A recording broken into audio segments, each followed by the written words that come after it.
వెలుగు చీకటిలోన తోడై నిలిచే నాన్న, వదిలేసావా నన్నే ఎడబాటున. అందరికీ నమస్కారం. కూండ్రవారి వివాహానికి విచ్చేసిన మీ అందరికీ నా హృదయపూర్వక ధన్యవాదాలు. నా బిడ్డ ఆనంద్ సాగర్కి ఇవాళ పెళ్లి రోజు. సాగర్, నువ్వు పిల్ల పాపలతో జీవితాంతం సంతోషంగా ఉండాలి.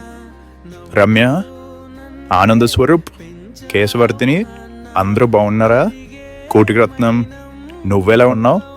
మీరందరూ ఒక్కటిగా కలిసే ఉండాలి. మీరెప్పుడూ సంతోషంగా ఉండాలి. అమ్మని బాగా చూసుకోండి. నేను పైనుంచి అందరినీ చూస్తూనే ఉన్నాను. ఎల్లప్పుడూ మీతోనే ఉన్నాను. మీరు దిగులు పడకండి. మీ ఆనందంలో, కష్టాల్లో నేను ఎప్పుడూ తోడుగానే ఉన్నాను. ఇకపై ఉంటాను కూడా. ఆనంద్, మరొక్కసారి హ్యాపీ మ్యారీడ్ లైఫ్ నాన్న. ఇక సెలవు.